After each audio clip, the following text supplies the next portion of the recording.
नमस्कार, welcome to the new India. अब भारत निर्माण के इस प्लेटफॉर्म पे आप सभी का स्वागत है and welcome to the lecture series of economic survey.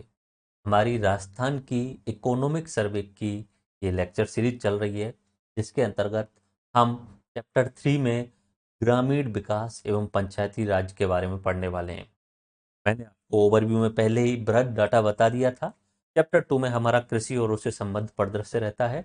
Chapter 3 में हम ग्रामीण विकास और पंचायती राज के बारे में पढ़ने वाले हैं। कृषि के बाद में अगर हम प्राइमरी सेक्टर से कनेक्टेड पढ़ते हैं तो हमारा ये चैप्टर 3 ग्रामीण विकास वाला आता है। ठीक है, ग्रामीण विकास एंड पंचायती राज। देखिए, एक चीज आप समझिए क्लियरली। 2011 की जनगणना में भी ये लिखा हुआ था कि हमारे ऑल इंडिया में, ऑल इंडिया की अगर बात करें तो 31% लोग शहरों में रहते हैं एंड 68 या 69% लोग जो हैं वो जो है 69% लोग जो है वो गाँव में रहते हैं। और गांव सबसे इंपॉर्टेंट है। गांव में यानी सबसे ज़्यादा जनसंख्या कहाँ रह रही है? गांव में। और राजस्थान की बात करें तो राजस्थान में 75% लोग गांव में रह रहे हैं। और गांव में अधिकतर लोग कृषि से संबंधित कार्यों में संलग्न रहते हैं, कृषि से रिलेटेड। और एक इकोनॉमिक्स की खास बात है, इकोनॉमिक्स जब किसी देश का डेवलपमेंट होता है तो उन्हें ये आइडिया रहता है कि कृषि में कभी भी हाई ग्रोथ नहीं हो सकती है, बड़ी मात्रा में ग्रोथ कभी भी नहीं हो सकती है। कृषि में ग्रोथ होगी वो एक ग्रेजुअल होगी, 1 2 3% से ज़्यादा कभी ग्रोथ होती नहीं है। और अधिक लोग एक ही क्षेत्र में लगे होने के कारण ग्रामीण क्षेत्र में गरीबी अधिक मात्रा में पाई जाती है, बेरोजगारी अधिक मात्रा में पाई जाती है और गांव का स्वतः डेवलपमेंट नहीं हो पाता है। पुराने टाइम पे महात्मा गांधी जी ने तो बोला ही था कि ग्राम स्वराज की अवधारणा होनी चाहिए। भारत को पूरा जो है वो एक छोटे छोटे गांव के रूप में जो है ग्राम स्वराज की अवधारणा को अपनाना चाहिए, जो सेल्फ डिपेंडेंट हो, खुद से आत्मनिर्भर हो। लेकिन हमारे संविधान में गांधी जी की इस बात को नहीं माना गया, ग्राम स्वराज को नहीं माना गया, क्योंकि उस समय की परिस्थितियों के अनुसार केंद्र का मजबूत होना जरूरी था। केंद्र के बाद में राज्यों को ताकत दी गई, लेकिन गांव को उस समय ताकत नहीं दी गई।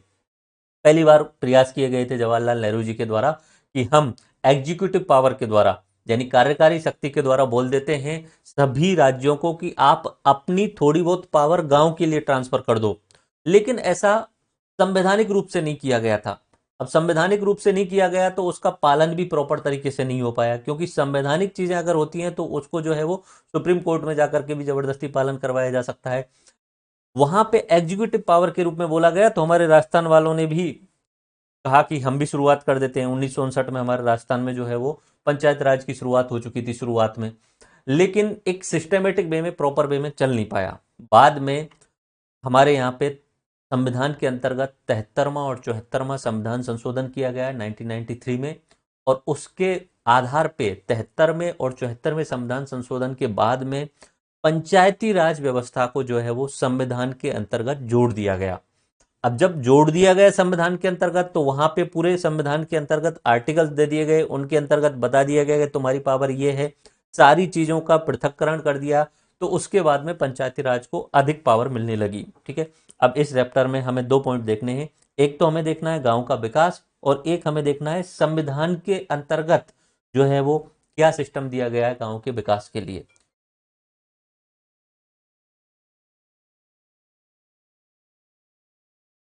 तो ग्रामीण विकास की अगर बात करें तो ग्रामीण विकास इन द सेंस कि गांव में हमें रोजगार योजनाएं देनी है, आवास करवाना है, मतलब गरीबी है गांव के लेवल पे, तो गांव के लोगों को हमें पैसा पहुंचाना है। और पैसा पहुंचाने के लिए रोजगार योजनाएं दो। गांव में घर नहीं है तो घर नहीं है तो आवास योजनाएं चलाओ। गांव में आधारभूत संरचना का विकास नहीं हुआ है, सड़कें नहीं है, बिजली नहीं है, पानी की सुविधा नहीं है, अगर ये नहीं है तो उसके लिए आधारभूत संरचना का विकास करवाओ गांव के लेवल पे। ठीक है, उसके अलावा कुछ क्षेत्रीय विकास परियोजनाएं, स्वच्छता अभियान है, पुरस्कार, ये वाला पॉइंट इस बार के लिए हट चुका है। और उसके अलावा कुछ और जो है पॉइंट्स हैं जो इस चैप्टर में दिए गए हैं, वो हमें सब पढ़ने। एक एक बार ओवरव्यू में बता देता हूँ कि क्या हम पढ़ने वाले हैं। सबसे पहले हम पंचायती राज को देख लेंगे। संवैधानिक प्रावधान क्या है, वित्त आयोग क्या है, राज्य वित्त आयोग क्या है। मेनली राज्य वित्त आयोग। वित्त आयोग तो केंद्र वाला जो है 280 आर्टिकल वाला, उसका इसमें कोई बड़ा रोल नहीं रहता है। हाँ, वो सिफारिश जरूर देता है। सबसे इंपॉर्टेंट रोल रहता है राज्य वित्त आयोग का। ठीक है, अभी मेंस में सवाल भी पूछा गया था। तो पंचायत राज को देखेंगे, फिर ग्रामीण विकास एक प्रोसेस के थ्रू करेंगे हम। ग्राम में, गांव में अगर प्रॉब्लम क्या है, गांव में सबसे बड़ी प्रॉब्लम तो कि रोजगार की समस्या है गांव के लेवल पे मान लीजिए कि, तो हम रोजगार योजनाएं देखेंगे, इससे लोगों के पास में पैसा पहुंचेगा। दूसरा गांव में लोगों के पास में घर नहीं है, पक्के घर नहीं है, कच्चे घर हैं, तो हम वो देख लेंगे कि आवास से रिलेटेड योजना क्या है। तीसरा कि गांव में आधारभूत संरचना का विकास नहीं हुआ है, आधारभूत इंफ्रास्ट्रक्चर, ना तो सड़क है, ना बिजली है, ना पानी है, इन चीज़ों की कमी है। तो इन सब से रिलेटेड, सड़क, बिजली, पानी से रिलेटेड जितनी भी ग्रामीण क्षेत्र के लिए योजनाएं चलाई जा रही हैं वो हम आधारभूत संरचना में देख लेंगे। उसके अलावा गांव के लेवल पे स्वच्छता का क्या प्रोग्राम किया जा रहा है वो हम देख लेंगे, एक पूरा सीक्वेंस के आधार पे देखेंगे। सबसे पहले हम ये देख लेते हैं कि संविधान के अंतर्गत क्या प्रावधान किए गए हैं पंचायती राज सिस्टम के अंतर्गत। ओके, पंचायती राज, ठीक है। सबसे पहले नेहरू जी ने बोला था कि एग्जीक्यूटिव पावर के रूप में कि सभी राज्यों से कि आप अपने अपने राज्यों में जो है वो ग्राम पंचायत को स्वायत्तता दीजिए, ठीक है। शुरुआत हमारे राजस्थान ने की, और राजस्थान में नागौर में बगदारी गांव है, वहां पे 2 अक्टूबर 1959 को नेहरू जी आए थे और उनके द्वारा पंचायती राज की कार्यकारी शुरुआत सबसे पहले की गई थी, ठीक है। सर्वप्रथम नेहरू जी द्वारा 2 अक्टूबर 1959 को पंचायती राज की कार्यकारी शुरुआत की गई थी। कहां पे की गई थी? नागौर जिले में बगदारी गांव में 1959 के टाइम पे, ठीक है, मोहनलाल सुखाड़िया जी के टाइम पे। फिर उसके बाद में प्रॉपर तरीके से सिस्टमेटिक ढंग से ये हो नहीं पाया, कंटिन्यूस चुनाव नहीं होते थे, पावर नहीं थी ग्राम पंचायतों के लिए। तो फिर जब लगा कि भाई यहाँ पे बहुत सारी समितियां बनी, फिर लगा कि अब इसको जो है वो संवैधानिक दर्जा देना जरूरी है, तभी ग्राम पंचायतों को शक्ति मिल सकती है। इसलिए 24 अप्रैल 1993 को पंचायती राज को संवैधानिक संशोधन के द्वारा, 73वें संविधान संशोधन के द्वारा हमारे संविधान के अंतर्गत जोड़ दिया गया, ठीक है। तो 73वां संविधान संशोधन किसका था? वो था अपना ग्राम पंचायतों से रिलेटेड। और 74वां जो संविधान संशोधन था वो शहरी निकाय, शहरी स्थानीय निकाय, नगर पालिका, नगर परिषद, नगर निगम से रिलेटेड था। और 73वां कौन सा था? ये गांव के लेवल पे, गांव के लेवल पे त्रिस्तरीय व्यवस्था बनाई गई कि ग्रामीण लेवल पे अगर आपको जो है वो पावर देनी है तो त्रिस्तरीय व्यवस्था बनाई गई। और त्रिस्तरीय व्यवस्था किस तरीके से थी कि सबसे पहले हम गांव के लेवल पे शुरू करेंगे, तो गांव के लेवल पे ग्राम पंचायत बनाएंगे, ठीक है, ग्राम पंचायत बनाएंगे। और ग्राम पंचायत का मुखिया होगा सरपंच, ठीक है।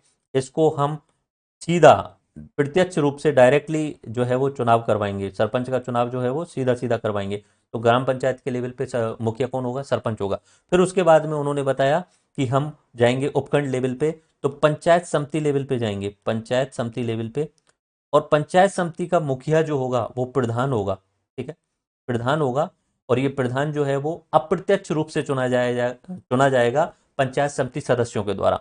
और उसके बाद में हम जाएंगे जिला लेवल पे, तो जिला परिषद होगी सबसे ऊपर, और जिला परिषद का प्रमुख जो होगा वो जिला प्रमुख होगा, ठीक है, जिला प्रमुख होगा, जो कि जिला परिषद सदस्यों के द्वारा अप्रत्यक्ष रूप से चुना जाता है। तो त्रिस्तरीय व्यवस्था है, गांव, पंचायत समिति और जिला परिषद, ठीक है, त्रिस्तरीय व्यवस्था। ये 73वें संविधान संशोधन के द्वारा यहाँ पे हमारे जो है संविधान में जोड़ दी गई है।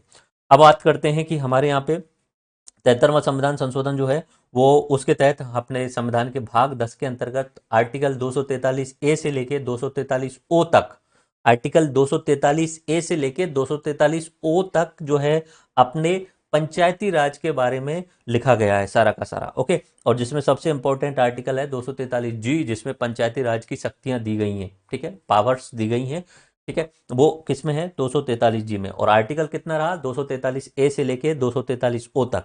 कब किया गया ये संविधान संशोधन? ये किया गया 24 अप्रैल 1993 को, ठीक है। कौन सा संविधान संशोधन था? 73वां। 73वां किसके रिलेटेड था? ग्रामीण स्थानीय सुशासन से रिलेटेड। 74वां किसके था? शहरी स्थानीय सुशासन से रिलेटेड। और 24 अप्रैल को किया गया, इसलिए 24 अप्रैल को क्या मनाया जाएगा? पंचायती राज दिवस मनाया जाएगा। इसके तहत संविधान के किस भाग में जो है वो संशोधन किया गया? तो भाग 10 में संशोधन किया गया। क्या जोड़ा गया? आर्टिकल 243 ए से 243 ओ तक जोड़ा गया। त्रिस्तरीय व्यवस्था है। हमारे राजस्थान में इस समय 11,266 ग्राम पंचायतें, 355 जो है पंचायत समिति हैं, और जिला परिषद जो है वो 33 है, ठीक है। अब आने वाले टाइम पे ये इंप्रूव होकर 50 तक पहुंच जाएंगी जिला परिषद, लेकिन अभी के लिए डाटा यही है इकोनॉमिक सर्वे में। तो 33 जिला परिषद हैं, 355 पंचायत समिति हैं, और 11,266 जो है वो ग्राम पंचायत है। ये तो हमारे मुख्य भूमि के लिए जो है वो संविधान में संशोधन कर दिया गया, ठीक है। मुख्य भूमि हिंदी, जो आदिवासी क्षेत्र को छोड़ करके बाकी यूपी, बिहार, राजस्थान वाला जो मेन लैंड है उसके लिए। लेकिन आदिवासी क्षेत्रों में डायरेक्टली हम इस पंचायत संशोधन को नहीं लागू कर सकते थे, क्योंकि आदिवासी क्षेत्र विशेष क्षेत्र है। तो उनके लिए एक अलग और कानून लेकर के आया गया 1996 में। उस कानून का नाम था PESA, PESA 1996, Panchayati Raj extension to the schedule areas, यानी जो अपने अनुसूचित जनजाति क्षेत्र हैं उनमें पंचायती राज को बढ़ाने के लिए क्या लेकर के आया गया था, पेसा लेकर के आया गया। अब हम बात कर रहे हैं हमारे पंचायती राज में। तो पंचायती राज के अंतर्गत जो सबसे इंपॉर्टेंट टर्म होता है वो होता है ग्राम सभा। ग्राम सभा का मतलब हुआ कि गांव में जो ग्राम पंचायत है उसके सभी मताधिकार करने वाले व्यक्ति ग्राम सभा के अंतर्गत आते हैं। Okay, let me share you something.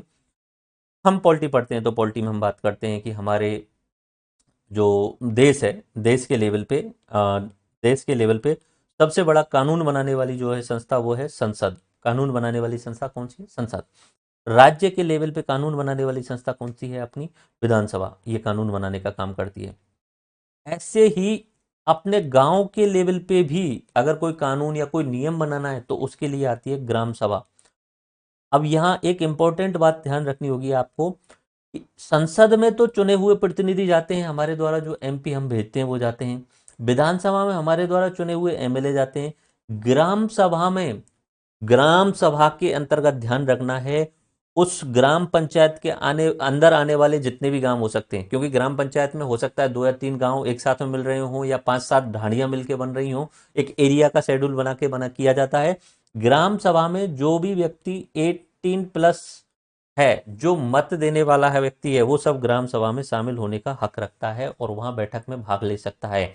ये ध्यान रखना, ऑब्जेक्टिव टाइप का सवाल है, पूछा गया है काफी बार एग्जाम्स में, पूछा गया आरएस प्रीलिम्स में भी पूछा गया है। तो ग्राम सभा के अंतर्गत ग्राम पंचायत के सभी मताधिकार करने वाले व्यक्ति ग्राम सभा के सदस्य होते हैं। पंचायती राज के कार्य क्या हैं, पंचायती राज के कार्य पहले पॉइंट से आपको समझ में आ रहा होगा कि पंचायती राज लेकर के क्यों आए, क्योंकि स्वायत्तता देनी थी। किसको देनी थी, ग्राम पंचायत लेवल पे गांव को स्वायत्तता देनी थी। स्वायत्तता मिली तो ऊपर से सत्ता का विकेंद्रीकरण हुआ, ऊपर से शक्तियां नीचे की साइड में आई। तो सबसे पहला इंपॉर्टेंट बात तो यह है गई कि पंचायती राज के तहत सत्ता का विकेंद्रीकरण हुआ। अब इसके अंतर्गत ग्राम पंचायत में ग्राम सभा की बैठक की जाती है। गांव के विकास के सभी कार्य जो है वो ग्राम पंचायत के द्वारा क्रियान्वित करवाए जाते हैं। क्षेत्रीय विकास के कार्यों के लिए योजनाएं बनाई जाती हैं इसमें। उसके अलावा अपशिष्ट प्रबंधन करवाया जाता है पंचायत राज के द्वारा या ग्राम पंचायत के द्वारा, और सार्वजनिक शौचालयों का निर्माण भी करवाया जाता है ग्राम पंचायत के द्वारा। ठीक है, तो आपसे अगर कोई पूछ ले ग्राम पंचायत के जो कार्य क्या रहे, पहली बात तो ओवरव्यू में बोल सकते हैं, ग्राम पंचायत जो है वो गांव के स्तर पे सत्ता का केंद्रीकरण करता है। ग्राम पंचायत ग्राम सभा की बैठक क्रियान्वयन करवाती है, बैठक करवाती है, गांव के विकास कार्यों का क्रियान्वयन करवाती है, क्षेत्रीय विकास में योगदान देती है, अपशिष्ट प्रबंधन में योगदान देती है, एंड सार्वजनिक शौचालयों का निर्माण करवाती है। ये पंचायती राज के अंतर्गत ग्राम पंचायत के कार्य हो गए। ठीक है, इसी के अंतर्गत हमारे राजस्थान में 1 अप्रैल 1999 को पंचायती राज विभाग की स्थापना की गई। ठीक है, 1 अप्रैल 1999 को हमारे राजस्थान में एक विभाग बनाया गया कि प्रॉपर तरीके से सिस्टमेटिक वे में हम जो है वो गांव का विकास कर सकें। तो क्या कौन सा विभाग बनाएगा, पंचायती राज विभाग। ठीक है, अभी दो विभाग अलग अलग काम करते हैं, ग्रामीण विकास और पंचायती राज, तो ठीक है अलग अलग है राजस्थान के अंतर्गत। अब ये भी एक साथ होने चाहिए लेकिन अभी के लिए अलग है, ग्रामीण विकास और पंचायती राज विभाग अलग अलग है। ओके, तो पंचायती राज विभाग कब बनाया गया, 1 अप्रैल 1999 को बनाया गया। अब सबसे इंपॉर्टेंट पॉइंट आता है कि ठीक है आपने गांव को शक्ति दे दी, पावर, आपने गांव में सत्ता विकेंद्रीकरण कर दिया, आपने इट्स गुड, आपने पहुंचा दिया वहां, पावर पहुंचा दी। लेकिन अब गांव जब विकास करने की बात आएगी तो इसके लिए पैसा चाहिए, सबसे इंपॉर्टेंट चीज है फंड चाहिए। पैसा कहां से आएगा, तो पैसे के लिए जैसे केंद्र के लेवल पे वित्त आयोग होता है, वित्त आयोग सिफारिश करता है कि केंद्र के पैसे में से राज्यों को कितना दिया जाना चाहिए, ऐसे ही राज्य में राज्य finance commission, state finance commission की शुरुआत की गई। स्टेट फाइनेंस कमीशन जो है वो बताता है कि राज्य को अपने कुल आय में से कितना पैसा ग्राम पंचायत स्तर पे या स्थानीय सुशासन के लिए देना चाहिए। वो होता है अपना स्टेट फाइनेंस कमीशन, जिसे हम बोल सकते हैं यहाँ पे राज्य वित्त आयोग। ठीक है, स्टेट फाइनेंस कमीशन, ये आर्टिकल संविधान के अंतर्गत लिखा हुआ है। तो article 243 I and Y, Y जो है वो अपना शहरी निकाय के लिए बात करता है और आई बात करता है हमारे ग्रामीण क्षेत्र के लिए। तो पंचायती राज को अनुदान की अनुशंसा कौन करता है, राज्य वित्त आयोग, स्टेट फाइनेंस कमीशन। पहले एसएफसी जो थे, पहले राज्य वित्त आयोग के जो चेयरमैन थे वो थे कृष्ण कुमार गोयल। उसके बाद में पांचवी जो थी वो ज्योति किरण थी। और छठवें, सबसे इंपॉर्टेंटली छठवें थे अपने प्रद्युमन सिंह, ये इसके चेयरमैन थे। इसके साथ में दो और इनके सदस्य थे, लक्ष्मण रावत एंड अशोक लोहाटी, ठीक है, अशोक लाहोटी, ठीक है। तो छठवां राज्य वित्त आयोग, अध्यक्ष प्रद्युमन सिंह, सदस्य लक्ष्मण रावत और अशोक लाहोटी, ठीक है, ये ध्यान रखना है। प्रद्युमन सिंह अध्यक्ष, लक्ष्मण रावत एंड अशोक लाहोटी, ये ध्यान रखना है आपको छठवें वित्त आयोग के, राज्य वित्त आयोग के। अब छठवें राज्य वित्त आयोग ने क्या सिफारिश दी? छठवें वित्त आयोग ने ये सिफारिश दी कि राज्य जितना भी पैसा कमाए उसमें से 6.75% हिस्सा पंचायती राज को दे। राज्य सरकार अपने कुल राजस्व का इतना परसेंट हिस्सा पंचायती राज को दे, 6.75 हिस्सा, ठीक है। अब इसका भी सब डिवीजन होगा, मैं दोबारा से समझाऊंगा प्रॉपर्ली तब आगे। इसका सब डिवीजन इस तरीके से होगा कि 75% वो ग्रामीण सुशासन के लिए जाएगा और 25% शहरी सुशासन के लिए जाएगा। ये जो 75% जा रहा है, इसमें से 5% जिला परिषद के पास में, 20% अपने पंचायत समिति वाले में और 75% ग्राम पंचायत के पास में जाएगा। ओके। और यहाँ पे जो 75% ग्राम पंचायत के पास में जा रहा है, उसमें से 55% मूलभूत सुविधाओं पे खर्च करना है, 40% सेंट्रल एंड स्टेट की स्कीम्स पे खर्च करना है और 5% सरपंच अपने हिसाब से अन्य जगह खर्च कर सकता है। अब ये कॉम्प्लेक्स हो गया। बाकी ये सवाल same to same RS mains का 2023 में पूछा गया था। छठवें वित्त आयोग की सिफारिश बताइए। सिक्स स्टेट फाइनेंस कमीशन, पहली बात तो अध्यक्ष कौन है? प्रद्युमन सिंह है, ठीक है, Pradyuman Singh. Okay, let me do. अध्यक्ष कौन हुए? प्रद्युमन सिंह, ठीक है। इसके सदस्य लक्ष्मण रावत एंड अशोक लाहौटी, ठीक है। ये तो इसके सदस्य हो गए। अध्यक्ष कौन हो गए? प्रद्युमन सिंह। अब इन्होंने सिफारिश दी। सिफारिश में क्या बोला कि भाई सरकार, राज्य सरकार जितना भी पैसा कमाए, राज्य सरकार जो भी पैसा कमाए उसमें से 6.75% जो है वो स्थानीय निकायों को दो। किसको दो? स्थानीय निकायों को दो। इतना 6.75% स्थानीय निकायों को। और स्थानीय निकाय दो हैं, स्थानीय निकाय दो हैं, एक है ग्रामीण वाला और एक है शहरी वाला, ठीक है, एक है ग्रामीण और एक है शहरी। उन्होंने बोला कि 6.75 आप दे रहे हो यहाँ पे, तो 6.75 में से 75% तो गांव को दो और 25% शहरी स्थानीय निकाय को दो, ठीक है। अभी हम शहरी वाला तो पढ़ना नहीं है इस समय, ठीक है, शहरी वाला तो हम अलग से देखेंगे। यहाँ पे हमारी बात चल रही है ग्रामीण वाली, यानी कुल राजस्व में से 6.75 तो टोटल स्थानीय निकायों को देना है। अब उस 6.75 का 75%, ठीक है, 75% ग्रामीण क्षेत्रों में देना है। अब ग्रामीण की 3 स्तर हैं, आपको पता है। ग्रामीण के 3 स्तर मैंने आपको बता दिए थे। एक बताया था जिला परिषद वाला, एक बताया था पंचायत समिति वाला और एक बताया था मैंने अपना ग्राम पंचायत वाला, ठीक है। और सबसे इंपॉर्टेंट जो स्तर है वो कौन सा है? ग्राम पंचायत। तो सबसे ज्यादा पैसा कहां दे दो? ग्राम पंचायत को दे दो, ठीक है। पंचायत समिति को 20% दे दो, जिसका प्रमुख कौन है? प्रधान है, ठीक है। ग्राम पंचायत का प्रमुख कौन है? सरपंच है। और 5% जिला प्रमुख को दे दो, ठीक है। इसका प्रमुख कौन है? जिला प्रमुख। जिला परिषद का प्रमुख कौन है? जिला प्रमुख को दे दो। इस तरीके से आप पैसा डिवाइड करो। अब बात करते हैं इंपॉर्टेंटली लास्ट यहां वाले की, कि ये वाला जो हिस्सा है, ये जो पैसा यहां पे आया है, अब इस पैसे को कैसे खर्च करेगा वो यहां पे उन्होंने स्पेसिफाई करके बताया है कि आप 55% मूलभूत सुविधाओं के आधारभूत ढांचे में खर्च कर दो। जो सरपंच है वो अपना जितना भी पैसा है उसे हम सड़क, बिजली वगैरह, सड़क और पानी की सुविधा, इन सब में खर्च कर सकता है। उसके अलावा 40% सेंटर की और स्टेट की जो स्कीम्स हैं उनमें खर्च करना पड़ेगा और 5% अपनी मर्जी से खर्च करवा दे सरपंच। ये अपना जो है वो छठवें वित्त आयोग का सिफारिश थी। अगर आपसे पूछ ले दोबारा से तो आप लिख पाएंगे। आई थिंक ये शायद बहुत इंपॉर्टेंट सवाल के रूप में आया था, 5 नंबर या 10 नंबर में आया था।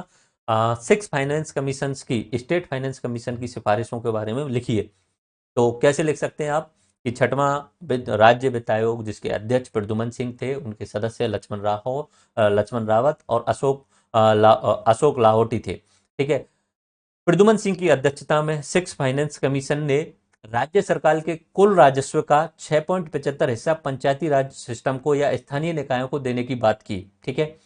इसमें से 75% ग्रामीण स्थानीय स्वशासन को और 25% शहरी स्थानीय स्वशासन को दिए जाने की बात की।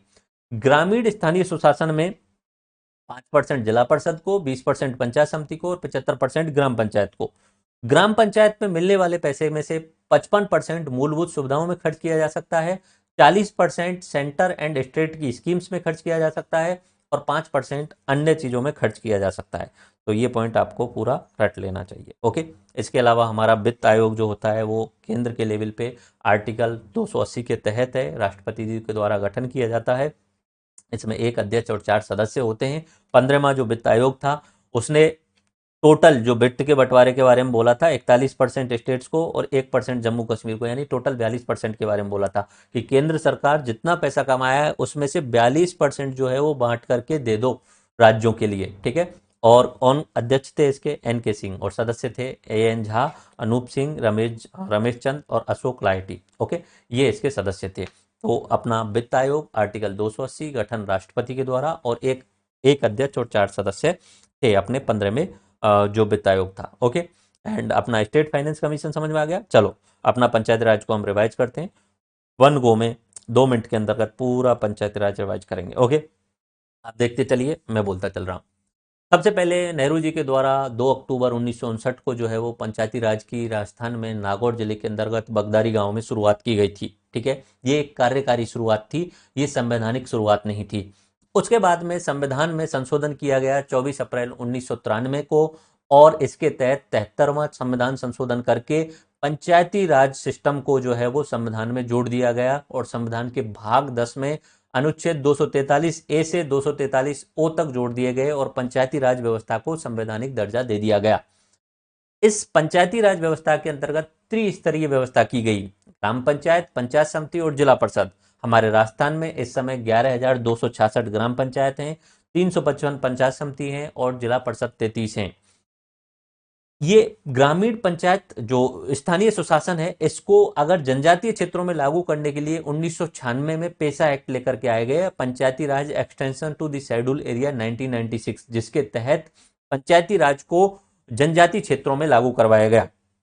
ग्राम सभा के अंतर्गत गांव के ग्राम पंचायत के अंदर आने वाले सभी मताधिकार करने वाले व्यक्ति शामिल होते हैं ग्राम सभा के अंतर्गत। पंचायत राज के कार्य क्या होते हैं या ग्राम पंचायत के कार्य क्या होते हैं, एक ओवरव्यू में कि ये पंचायती राज जो है वो सत्ता का विकेंद्रीकरण कर रहा है। उसके अलावा ग्राम पंचायत ग्राम सभा की बैठकें करवाता है, ग्रामीण विकास के कार्यक्रम करवाता है, क्षेत्रीय विकास में योगदान देता है, अपशिष्ट प्रबंधन करवाता है और सार्वजनिक शौचालयों का निर्माण करवाता है। ओके, राजस्थान में ग्रामीण पंचायत राज विभाग की स्थापना 1 अप्रैल 1999 को की गई थी। राज्य वित्त आयोग, state finance commission, article 243 I and article 243 by, इसमें पंचायती राज को अनुदान देने की अनुशंसा करता है। पहले कृष्ण कुमार गोयल थे, 5वें एक ज्योति किरण थी, 6वें जो वर्तमान में बने थे वो प्रद्युमन सिंह की अध्यक्षता, लक्ष्मण रावत और अशोक लाहोटी जी सदस्य के रूप में 6वां वित्त आयोग बना था, जिसने 6.75% राज्य सरकार के कुल राजस्व का अपना स्थानीय सुशासन को देने की बात की थी, जिसमें 75% ग्रामीण स्थानीय सुशासन, 25% शहरी स्थानीय सुशासन। जब ग्रामीण स्थानीय सुशासन की बात करते हैं तो उसमें 5% जिला परिषद को, 20% पंचायत समिति को और 75% ग्राम पंचायत को। ओके, आई थिंक ये आपका क्लियर हो गया अपना Panchayati Raj system. Now we come on the point कि गांव में विकास करवाते हैं हम, ग्रामीण विकास हमें करवाना है तो रोजगार की योजनाएं चलाओ। रोजगार की योजनाओं में सबसे इंपॉर्टेंट ग्रामीण क्षेत्र में विकास के लिए इंपॉर्टेंट एंड वेरी इंपॉर्टेंट योजना रही थी मनरेगा की। ठीक है, आज भी क्रियान्वित है। 2005 में जो है वो एक्ट लेकर के आए थे, फरवरी 2020 में से चालू किया गया था। सबसे पहले इसकी आंध्र प्रदेश में शुरुआत की गई थी और फिर कुछ राज्यों में एक डेमो के रूप में शुरू किया गया था, बाद में ये ऑल ओवर इंडिया में 1 अप्रैल 2008 से लागू कर दिया गया। ठीक है, 2009 में शुरुआत में इसका नाम था नरेगा।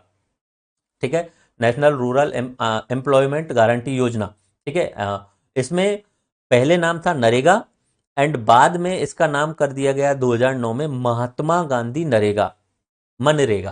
ठीक है, पहले नरेगा था फिर बाद में महात्मा गांधी नरेगा हो गया। ठीक है, Mahatma Gandhi national employment guarantee scheme. Okay, ये हो गया अपना मनरेगा एक्ट के रूप में, ए अगर बोले तो एक्ट। ओके, तो 2009 में महात्मा गांधी नरेगा या मनरेगा इसका नाम हो गया। इसका उद्देश्य क्या है नरेगा स्कीम का?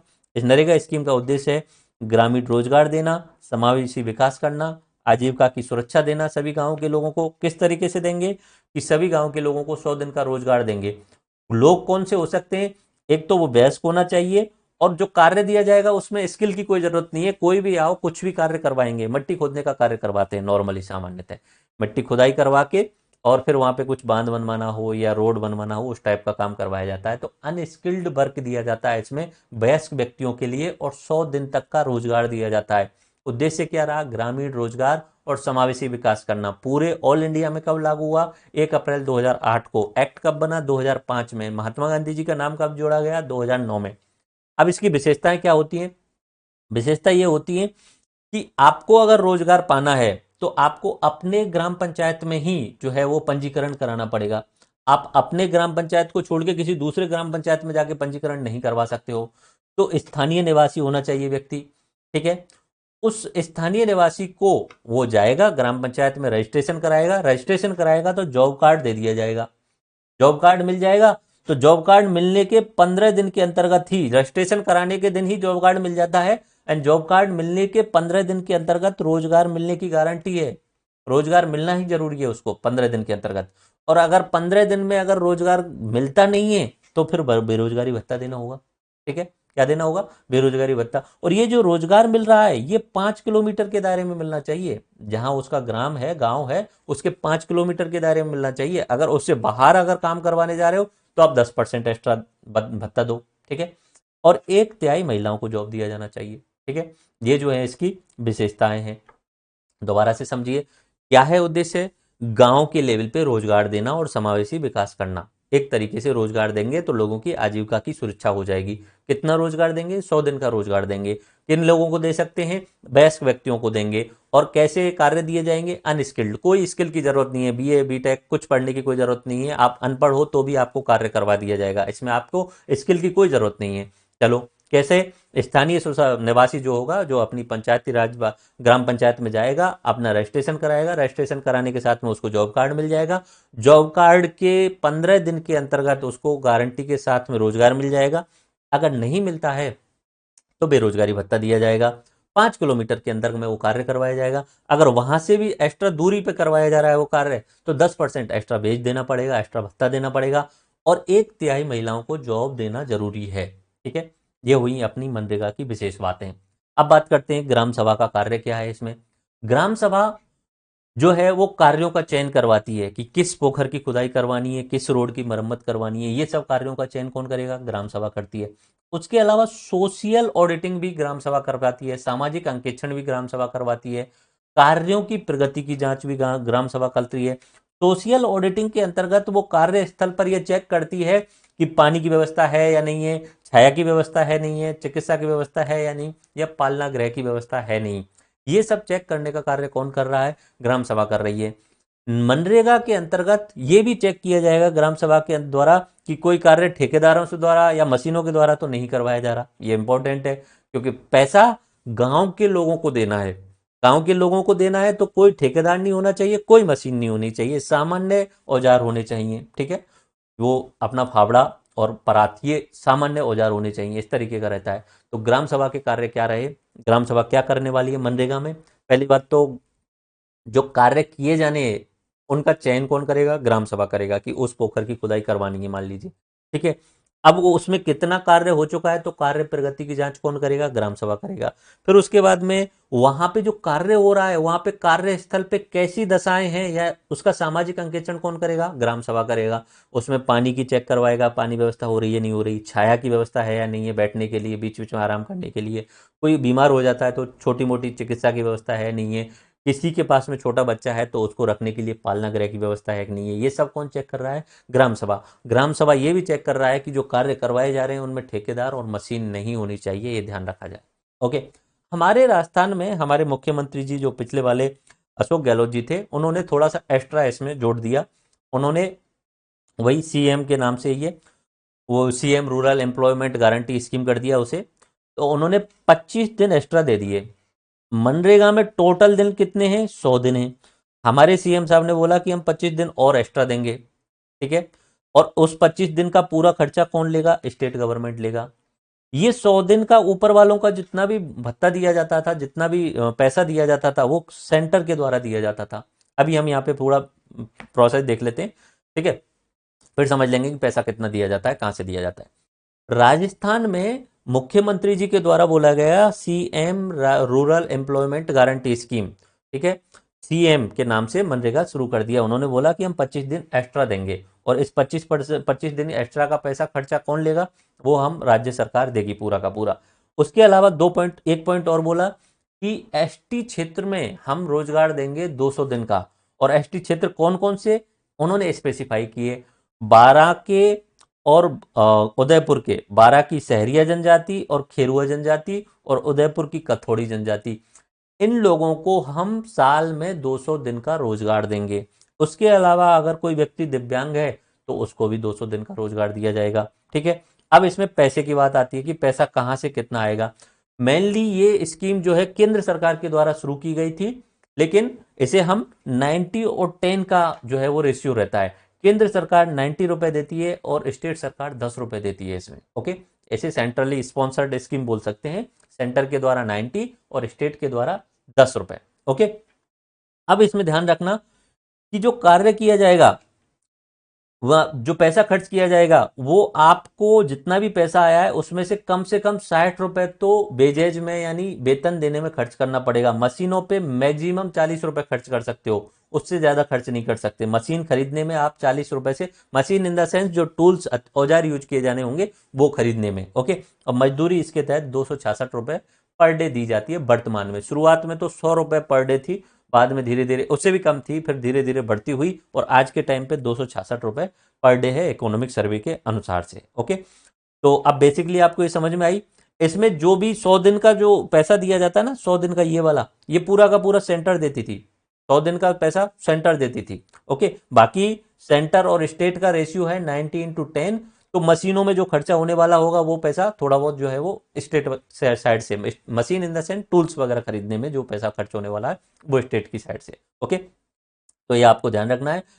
मजदूरी कितनी है, 266। एक बार रिवाइज करते हैं। मनरेगा 2005 में एक्ट आया, फरवरी 2006 में उसे लागू किया गया, आंध्र प्रदेश में शुरुआत की गई, 2008 में अप्रैल में उसे ऑल इंडिया में लागू कर दिया गया, 2009 में इसका नाम बदल के मनरेगा कर दिया गया, महात्मा गांधी नरेगा कर दिया गया। उद्देश्य ये है कि गांव के क्षेत्र में रोजगार दिया जाए, समावेशी विकास किया जाए, सभी लोगों की आजीविका की सुरक्षा की जाए। 100 दिन का इसमें रोजगार दिया जाता है। इसमें वयस्क व्यक्ति जो है वो जाकर के रोजगार ले सकते हैं और अनस्किल्ड कार्य दिए जाएंगे। व्यक्ति स्थानीय निवासी होना चाहिए, उसको पंजीकरण कराते ही जॉब कार्ड मिल जाएगा, 15 दिन में रोजगार की गारंटी मिल जाएगी, नहीं मिलता है तो बेरोजगार भत्ता 5 किलोमीटर के अंतर्गत में उसको रोजगार मिलेगा। अगर वहां से बाहर ले जा रहे हैं तो 10% एक्स्ट्रा वेज, और फिर 1/3 महिलाओं को जॉब दिया जाएगा। इसमें पैसा कहां से आता है, सेंटर 90 देता है, राज्य 10 देता है। और फिर उसमें आगे प्रावधान ये है कि जब पैसा खर्च करो आप, तो पैसा खर्च करने में आपको मैक्सिमम मशीनों में 40 रुपए का खर्च किया जा सकता है, उससे ज्यादा नहीं। उससे कम खर्च कर सकते हो आप, हो सकता है 10 रुपए में मशीन ले लो, 90 रुपए मजदूरी में दे दो, ठीक है। 20 रुपए आप मशीनों में या टूल्स में ले लो और 80 रुपए मजदूरी में दे दो, लेकिन आपको जो बेजेज में कम से कम 60 रुपए तो देना ही देना होगा, ओके। ग्राम सभा के कार्य ये होते हैं, कार्यों का चयन करती है, कार्य प्रगति की जांच करती है, कार्यस्थल पे पानी, छाया, चिकित्सा, पालना गृह की चेक करवाती है। नो ठेकेदार नो मशीन, इसमें ध्यान रखा जाता है। राजस्थान वाले सीएम साहब ने बोला कि हम 25 दिन एक्स्ट्रा दे देते हैं, और 25 दिन एक्स्ट्रा में जो खर्चा होगा उसका वहन कौन कर लेगी, स्टेट गवर्नमेंट कर लेगी। राजस्थान वाले सीएम साहब ने एक बात और बोली कि जो उदयपुर के कथोड़ी जनजाति है और बारां की सहरिया और खेरुआ जनजाति है, उनको 200 दिन का रोजगार दे देते हैं। और फिजिकली हैंडीकैप्ड जो है दिव्यांग, उनको भी 200 दिन का रोजगार दे देते हैं, ठीक है। ये हमारा राजस्थान वाले हैं। अब इसमें कुछ डाटा है, याद करना चाहें तो याद कर लीजिए। 2023-24 में इकोनॉमिक सर्वे में डाटा दिया है इन्होंने। 2023-24 में इतने दिनों का, लाख मानव दिवस का रोजगार सृजन हुआ, ओके। और इसके तहत 63.85 लाख परिवारों का रोजगार मिला, ओके। ये थोड़ा सा आप याद करना चाहें तो कर लें, बट इतना नहीं पूछा जाएगा, इतना भी नहीं पूछा जाएगा, ओके। ये पूछा जा सकता है। इसमें टोटल 5.09 लाख परिवारों को 100 दिन का पूर्ण रोजगार दिया गया, और कुल खर्च ये हुआ राजस्थान के अंतर्गत 2023-24 में 9,411 करोड़, ठीक है। 9411 करोड़ रुपए हमारे नरेगा में अपना 2023-24 के अंतर्गत खर्च हुआ, ओके। ये हमारी सेंट्रल सेक्टर स्कीम का मतलब होता है जो पूर्णतः केंद्र द्वारा संचालित हो। सेंट्रल स्पॉन्सर्ड स्कीम का मतलब ये होता है केंद्र और राज्यों का अनुपात होता है। अब होने को मनरेगा जो है वो कैसी है, सेंट्रल स्पॉन्सर्ड स्कीम, क्योंकि 90 केंद्र का और 10 राज्य का है। ओके, नॉर्मली बाकी स्कीम जो सेंट्रल स्पॉन्सर्ड होती है उसमें 60 और 40 का रेशियो रहता है, 60 केंद्र देता है, 40 राज्य लगाता है। चलो नेक्स्ट आते हैं हम अपना एक और योजना, मिशन अमृत सरोवर योजना। ठीक है, ये 24 अप्रैल 2022 से शुरू की गई, क्योंकि 1947 में जब भारत आज़ाद हुआ था उसके 75 साल हुए 2022 में। तो 22 में 75 साल हो गए, तो 75 से 100 साल का जो टाइम पीरियड है उसे हम अमृतकाल के नाम से जान रहे हैं। ठीक है, 75 से 100 का यानी 2022 से 2047 तक का जो टाइम पीरियड है उसे हम अमृतकाल के नाम से जान रहे हैं। तो 24 अप्रैल 2022 को मिशन अमृत सरोवर योजना की शुरुआत की गई। इसमें क्या बोला गया, हर जिले में 75 अमृत सरोवर बनाए जाएंगे। अमृत सरोवर नाम बोल दिया, बाकी तालाब बनाए जाएंगे बड़े बड़े। ठीक है, तो 75 अमृत सरोवर हर जिले में। तो हमारे राजस्थान में 33 जिले हैं, अब प्रेजेंट में 50 कर दिए, लेकिन डाटा तो 33 के हिसाब से चलेगा अगले 1 डेढ़ साल तक का। ओके, तो राजस्थान का लक्ष्य क्या है कि हम टोटल 75 इंटू 33 2475 सरोवर बनाएंगे। ओके, अब यहाँ सरोवर के लिए कुछ क्वालिफिकेशन दी गई है कि सरोवर ऐसा नहीं कि 4-5 छोटा सा गड्ढा कर दिया वो सरोवर नहीं, सरोवर इतना बड़ा होना चाहिए कि वो एक एकड़ में होना चाहिए और उसकी 10,000 क्यूबिक मीटर की जो है वो जल धारण की क्षमता होनी चाहिए। गॉट इट, ये पॉइंट है। कितने अमृत सरोवर बनाए जाएंगे ओवरऑल राजस्थान में, वो 2475 बनाए जाएंगे। हर जिले में 75 अमृत सरोवर बनाए जाएंगे। कितना एकड़ में होना चाहिए, 1 एकड़ में होना चाहिए। कितना जल धारण क्षमता होनी चाहिए, 10,000 क्यूबिक मीटर की जल धारण क्षमता होनी चाहिए। क्या उद्देश्य है इसका, जल संरक्षण करना, जल संकट से निपटना, समुदाय की भागीदारी लेना, जलवायु परिवर्तन के प्रभावों को कम करना, हरित आवरण, वही बात है इंपॉर्टेंटली, वो कोई बड़ी बात नहीं है। राजस्थान में जल की समस्या हमेशा रही है, तो जल संरक्षण करने के लिए अमृत सरोवर बनाए जाने चाहिए। ठीक है, तालाब पुराने टाइम से भी हमारे यहाँ पे जल संरक्षण की 50 विधियां हैं। ओके, फिर इसके तहत क्या क्या कार्य किए गए, डाटा डाटा ये कहता है कि टोटल इतने जल निकाय पहचान किए गए, यानी 4,000 के आसपास 3980 जल निकाय पहचान किए गए। इतने कार्य शुरू किए गए, 3458 कार्य शुरू किए गए और 3138 कार्य पूर्ण भी कर दिए गए, यानी टारगेट से भी आगे तक के कार्य यहाँ पे कर दिए गए अमृत मिशन अमृत सरोवर के तहत हमारे 2023-24 में। ठीक है, तो इस मामले में हमारा राजस्थान काफी अच्छे तरीके से। ओके, तो मिशन अमृत सरोवर 24 अप्रैल 2022 से शुरू किया गया। लक्ष्य क्या था, हर जिले में 75 तालाब बनाना, नाम बोल दें तो अमृत सरोवर बनाना। ठीक है, ऑल ओवर राजस्थान में करेंगे तो 2475 तालाब बनाना। क्या क्षमता होनी चाहिए, 10,000 क्यूबिक मीटर की 1 एकड़ में जगह होनी चाहिए उसका। ओके, और उद्देश्य क्या है, जल संरक्षण करना, दैट्स इट। चलो, यहाँ पे हमारा ग्रामीण विकास विभाग जो है, गांव के विकास करने के लिए जो विभाग है ग्रामीण विकास विभाग, उसके द्वारा एक संस्था बनाई गई। संस्था का नाम था राजस्थान ग्रामीण आजीविका विकास परिषद। ठीक है, जिसे हम शॉर्ट में राजीविका बोल देते हैं। तो ग्रामीण विकास विभाग के द्वारा एक संस्था बनाई गई जो अन्य विभिन्न योजनाएं उनका क्रियान्वयन करवाती है प्रॉपर तरीके से। ठीक है, केंद्र की योजनाओं का और राज्यों की योजनाओं का। तो कौन सी संस्था है, राजीविका। ठीक है, राजस्थान ग्रामीण आजीविका विकास परिषद। ठीक है, तो ये संस्था है और ये किसके द्वारा बनाई गई है, ग्रामीण विकास विभाग के द्वारा बनाई गई है। इसका रजिस्ट्रेशन किया गया सोसाइटी रजिस्ट्रेशन एक्ट 1958 के तहत एक ऑटोनोमस संस्था के रूप में किया गया। और इसकी स्थापना कब की गई, इस संस्था की स्थापना की गई थी 2010 में। रजिस्ट्रेशन 1958 वाले एक्ट के तहत किया गया है, ये तो सोसाइटी रजिस्ट्रेशन एक्ट है, उसके तहत ये संस्था बनाई गई है। ठीक है, और बनाई कब गई है, 2010 में। इसका अध्यक्ष होता है सीएम। ठीक है, और ये कैसी संस्था है, ये स्वायत्त संस्था है। इसका मुख्य काम क्या है, ग्रामीण विकास द्वारा बनाई गई है, तो निश्चित सी बात है गांव का विकास करना। गांव का विकास कैसे करना, ये करना है सेल्फ हेल्प ग्रुपों को विकास करके, यानी स्वयं सहायता समूहों का डेवलपमेंट करके, विलेज ऑर्गेनाइजेशन बना के, ग्रामीण संगठन बना के, क्लस्टर आधारित फेडरेशन बना के।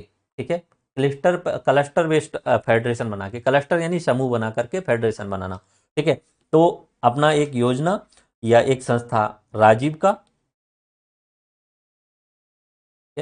राजस्थान ग्रामीण आजीविका विकास परिषद। ठीक है, राजीव का ये क्या है, एक संस्था है। ठीक है, और इसकी शुरुआत कब की गई थी, 2010 में की गई है, ठीक है। 1958 का एक्ट है, उसके तहत ये कैसी संस्था है? स्वायत्त संस्था है, ठीक है, ऑटोनोमस संस्था है। ओके। और इसके अध्यक्ष कौन होते हैं? सीएम साहब होते हैं। अध्यक्ष कौन हो गए? सीएम साहब। काम क्या है इसका? काम है गांव का विकास करना। किस तरीके से? सेल्फ हेल्प ग्रुप्स बनाओ, सेल्फ हेल्प ग्रुप्स बनाओ, विलेज ऑर्गेनाइजेशन बनाओ और क्लस्टर आधारित फेडरेशन बनाओ। क्लस्टर यानी समूह आधारित फेडरेशन बनाओ। इस आधार पे जो है वो राजीव का काम करती है। अब ये राजीव का प्रमुख योजनाओं को लागू करवाती है ओरिजिनली तो, ठीक है।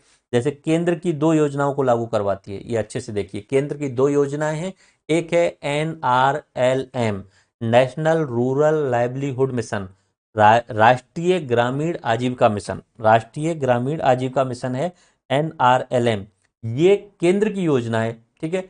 और इसे लागू कौन करवा रहा है? हमारी राजीव का, ठीक है। इसे लागू कौन करवाएगा? राजीव का करवाएगी। तो 2011 में केंद्र सरकार के ग्रामीण मंत्रालय के द्वारा इस जो है वो चलाई गई योजना थी। और इसमें मुख्य रूप से सेल्फ हेल्प ग्रुप का विकास करना था। मुख्य रूप से क्या करना था? सेल्फ हेल्प ग्रुप का विकास करना था। पूरे राजस्थान में ये लागू की गई है और इसका 2024-25 का टारगेट है 12 करोड़ जो है परिवारों को सेल्फ हेल्प ग्रुप के साथ में जोड़ना। ओके, ये ऑल इंडिया लेवल पे 12 करोड़ परिवारों को सेल्फ हेल्प ग्रुप के साथ में जोड़ना है। ओके, तो NRLM, national rural livelihood mission, लागू कौन करवा रहा है? हमारे राजस्थान में राजीव का लागू करवा रही है। योजना किसने बनाई? ग्रामीण मंत्रालय, केंद्र सरकार ने। पूरे राज्य में लागू की गई है और इसका काम क्या है? सेल्फ हेल्प ग्रुप का विकास।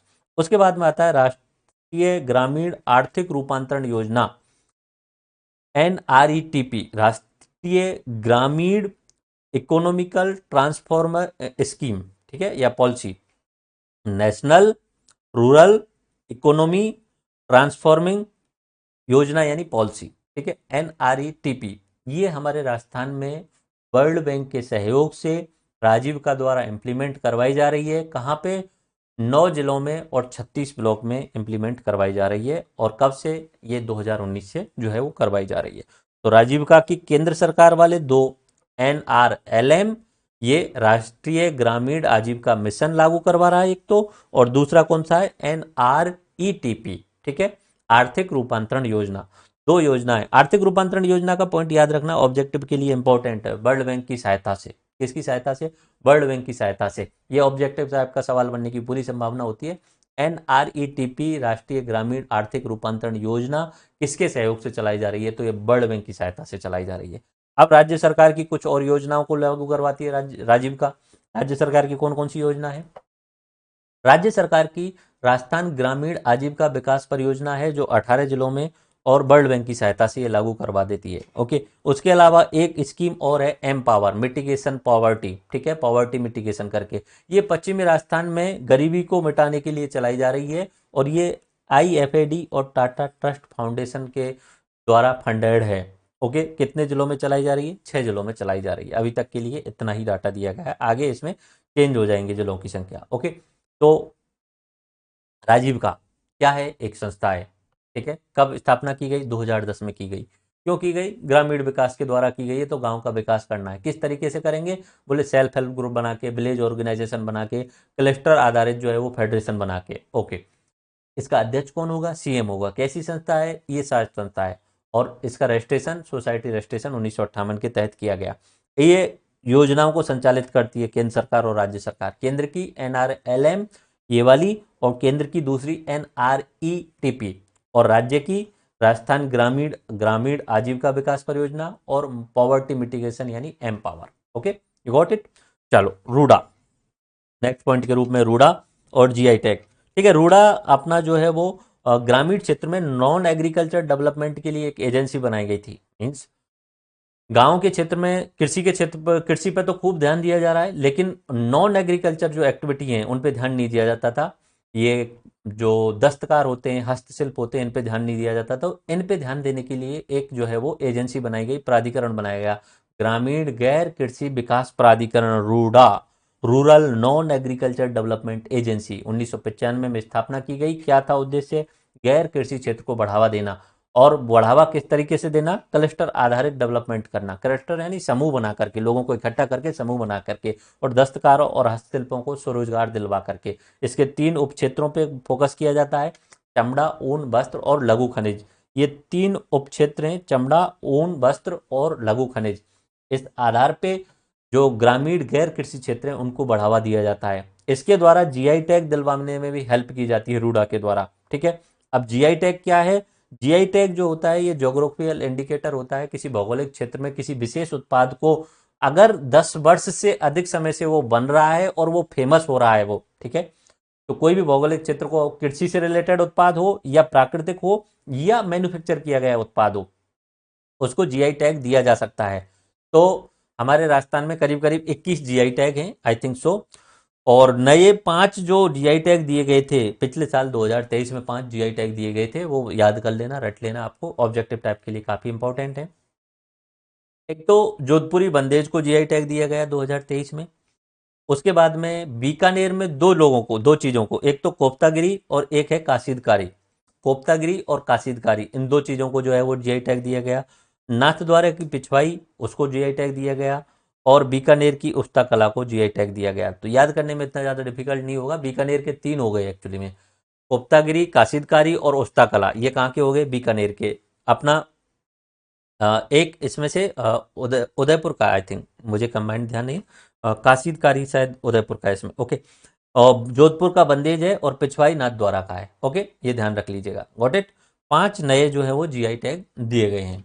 और 16वां जीआई टैग जो था वो सोजत में दिखा। इनमें से एक जो है वो उदयपुर का है, मुझे यहाँ पे बीकानेर 3 जगह लिख दिया, 2 जगह है एक्चुअली में बीकानेर। ओके, पुस्तकला बीकानेर है एंड आई थिंक काशिदकारी बीकानेर है, कोप्तागिरी उदयपुर का होगा। Got it. तो ये है अपना जीआई टैग और रूडा वाला पॉइंट। यहाँ से पहले राजीव ग्रामीण आजीविका विकास परिषद या राजीव का परिषद देखी हमने। राजीविका को मैंने यहाँ पे दोबारा से एक्सप्लेन किया हुआ है। राजीविका के द्वारा कुछ कार्य हैं उनको और देख लेंगे। तो ये माइंड मैप बेस में मैंने बताया राजीविका का ही वो, ठीक है, राजस्थान ग्रामीण आजीविका विकास परिषद। तो इसमें क्या है? मुख्य उद्देश्य ग्रामीण गरीब ग्रामीण परिवारों की आजीविका में वृद्धि करना, वित्तीय सेवाओं तक पहुंच करना और ये सब है। ठीक है, इसके तहत एक स्कीम ये है एनआरएलएम, ये मैंने बता दिया, संपूर्ण राज्य में लागू है, सेल्फ हेल्प ग्रुप का विकास कर रहा है। एक स्कीम ये है एनआरईटीपी, मैंने आपको बता दिया 9 जिलों में 36 ब्लॉक में लागू है, गरीब परिवारों की सहायता कर रहा है। ठीक है, और राज्य की 2 स्कीम बता दी मैंने, एक तो एम पावर बता दिया था, मिटिगेशन पावर्टी बता दिया था, और राजस्थान ग्रामीण आजीविका वाला मैंने आपको बता दिया था उसमें। ठीक है, ये गतिविधियां क्या करता है, ये अपना राजीव का क्या गतिविधियां करता है? एक तो सेल्फ हेल्प ग्रुप बनाने में काम कर रहा है, ठीक है, ग्राम संगठन बना रहा है, क्लस्टर लेवल के फेडरेशन बना रहा है, ठीक है, क्लस्टर लेवल के फेडरेशन बना रहा है, ग्राम संगठन बना रहा है, विलेज ऑर्गेनाइजेशन बना रहा है, और एसएचजी। तो थोड़ा सा याद रख लेना, ये 3 की पॉइंट है इसके। एसएचजी की पॉइंट है इसका, विलेज ऑर्गेनाइजेशन की पॉइंट है, और इसका क्लस्टर लेवल फेडरेशन भी की पॉइंट है इसका। ठीक है, ये ध्यान रख लेना। क्या कार्य करवा रहा है? संस्था निर्माण कर रहा है, ये 3 चीजों की।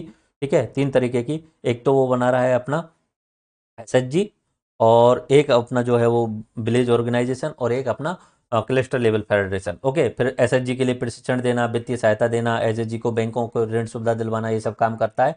उसके अलावा एक वन धन केंद्र का विकास भी करता है ये। तो हमारे राज्य में 8 जिलों में 461 वन धन विकास केंद्र जो है वो कर दिए गए हैं। किसके द्वारा? राजीविका के द्वारा। ठीक है, उसके अलावा ये अपना राजीव का जो है वो एक सखी और डीजी पे सखी, इस तरीके की ये जो है वो योजनाएं भी चलाता है। और अब तक 40.67 लाख परिवारों को सेल्फ हेल्प ग्रुप संगठन से जोड़ दिया गया है इसके द्वारा। ओके, उसके अलावा यहाँ पे राजीव का उज्ज्वला मिल्क प्रोड्यूसर कंपनी जो 6 जिलों में चलती है, और महिला किसान उत्पादक कंपनी जो कि हाड़ौती वाले क्षेत्र में चलती है, वो इसके द्वारा उज्ज्वला मिल्क प्रोड्यूसर कंपनी 6 जिलों में, एंड महिला किसान उत्पादक कंपनियां, ये सब किसके द्वारा चलाई जा रही हैं? राजीविका के द्वारा। तो ये राजीविका एक बार रिवाइज में आपका हो गया। Self help group, village organization, cluster level federation, इसके अंतर्गत ये 2 स्कीम्स आ गई। फिर ये सेल्फ हेल्प ग्रुप का विकास कर का प्रशिक्षण दे रहा है इनको। ठीक है, उसके अलावा बैंकों से ऋण सुविधाएं दिलवाने का काम कर रहा है, कृषि पशुपालन व बंधन केंद्र का विकास कर रहा है। 8 जिलों में इतने बंधन केंद्र बना दिए गए हैं इसके द्वारा। उसके अलावा ये अपना सखी और डीजी पे सखी जो है शुरुआत कर रहा है, इसके द्वारा दिए जा रहे हैं। उसके अलावा उज्ज्वला मिल्क प्रोड्यूसर कंपनी की शुरुआत की गई है, एंड महिला किसान उत्पादक कंपनियां भी राजीविका के द्वारा शुरू की गई है। ओके, बस इतना ध्यान रखना है। Then now we come on the क्षेत्रीय विकास परियोजनाएं। क्षेत्रीय विकास परियोजनाएं थोड़ा सा अपडेशन है इसमें। क्षेत्रीय विकास के नाम से आप पता चल रहा होगा कि कोई एक स्पेशल क्षेत्र, उसके विकास के लिए कोई परियोजना। ठीक है, 4 हैं ये। एक है डांग, एक है मगरा, एक है बॉर्डर एरिया और एक है मेवात। ठीक है, नाम से पता चल रहा है मेवात। तो मेवात जो है वो मेवों का एरिया नॉर्मली पहले भरतपुर और अलवर में आता था। अब इसमें मेरे हिसाब से 4 जिले हो गए हैं। ठीक है, अलवर, खैरतल, तिजारा और डीग, और भरतपुर वाला हिस्सा चूंकि नीचे की साइड में आ गया है तो भरतपुर वाला हिस्सा हट चुका है, क्योंकि यहाँ से हट चुका है, इस जगह से भरतपुर वाला हिस्सा यहाँ से हट चुका है। तो ये वाला हिस्सा पूरा का पूरा जो है मेवात में आ जाता है। तो मेवात विकास योजना 1986-87 में शुरू की गई थी। पहले 2 जिले थे, अब 3 जिलों के 14 खंडों में। और कौन कौन से जिले हैं? अलवर, खैरतल, तिजारा और डीग। ठीक है, मेवात एरिया डेवलपमेंट कब शुरू हुई? 1986-87 में। अब बात करते हैं मगरा क्षेत्र विकास परियोजना। मगरा क्षेत्र विकास परियोजना, मगरा जो एरिया है वो ये वाला एरिया है। ठीक है, अजमेर, अजमेर के आसपास वाला इलाका। ठीक है, अजमेर, पाली, राजसमंद, भीलवाड़ा, अब यहाँ पे ब्यावर भी बन चुका है। ठीक है, तो इसके अंतर्गत अपने 6 जिले आ गए, अजमेर, भीलवाड़ा, राजसमंद, पाली, चित्तौड़गढ़ और ब्यावर। इसमें चित्तौड़गढ़ भी शामिल होगा। मगरा क्षेत्र ये वाला कंप्लीट हो गया। ओके, तो मगरा क्षेत्र के अंतर्गत ये चित्तौड़गढ़ को शामिल करना है इसमें। ओके, मगरा क्षेत्र के अंतर्गत 6 जिले आ गए। कौन कौन से आ गए? अजमेर, भीलवाड़ा, राजसमंद, पाली, चित्तौड़गढ़ और ब्यावर। इसमें मैप से आप देख सकते हो ये वाला हिस्सा। ओके, इसमें ब्यावर जिला नया जोड़ दिया। तो 6 जिले और 16 ब्लॉक में जो है वो मगरा क्षेत्र विकास कार्यक्रम 2005 से चलाया जा रहा है। बस इतना ही पॉइंट याद रखना है। डांग विकास कार्यक्रम, ये डांग एरिया जो है ये वाला एरिया जहाँ चंबल नदी के द्वारा उत्खात भूमि का डेवलपमेंट किया जाता है, डांग विकास कार्यक्रम। ठीक है, ये डांग विकास कार्यक्रम के अंतर्गत अभी 9 जिले हो गए हैं। ठीक है, 9 जिले हो गए हैं। कोटा और भरतपुर संभाग कंप्लीटली आते हैं। तो भरतपुर संभाग में इधर की साइड में हमारे यहाँ पे एक नया जिला और बन गया है, गंगापुर सिटी, तो वो शामिल हो गया है इसमें। ठीक है, और ये राज्य सरकार के द्वारा डांग विकास कार्यक्रम 2005-06 से शुरू किया गया था। एंड बॉर्डर एरिया डेवलपमेंट, ये वाला इलाका बॉर्डर एरिया डेवलपमेंट, इसमें एक नया जिला अनूपगढ़ भी जुड़ गया है। तो सीमा क्षेत्र विकास प्रोग्राम ये गृह मंत्रालय केंद्र द्वारा वित्त पोषित है। इसे 1993-94 में 7वीं पंचवर्षीय योजना में शुरू किया गया था। इसके तहत 5 जिले और 16 ब्लॉक शामिल हैं। कौन कौन से? बाड़मेर, जैसलमेर, बीकानेर, श्रीगंगानगर और अनूपगढ़। ये हमारी क्षेत्रीय विकास परियोजना है। मैप के थ्रू एक बार रिवाइज करते हैं। पहले पर देखते हैं बॉर्डर एरिया डेवलपमेंट। शुरुआत 1993-94 में केंद्र की गृह मंत्रालय की योजना है ये। ठीक है, केंद्र की गृह मंत्रालय की परियोजना है और ये 7वीं पंचवर्षीय योजना में शुरू की गई थी। बॉर्डर एरिया का विकास करने के लिए शुरू की गई थी। पहले इसमें 4 जिले आते थे, अब एक नया जिला अनूपगढ़ जुड़ गया। तो गंगानगर, अनूपगढ़, बीकानेर, जैसलमेर और बाड़मेर, ये 5 जिले हो गए। बस इतना काफी है। मगरा क्षेत्र परियोजना, ये मगरा, मगरा के अंतर्गत पहले अजमेर, पाली, राजसमंद, भीलवाड़ा और चित्तौड़गढ़ आते थे, अब ब्यावर भी जुड़ गया है। तो मगरा क्षेत्र में 6 जिले आ गए और मगरा क्षेत्र विकास परियोजना 2005 और 6 से शुरू की गई है।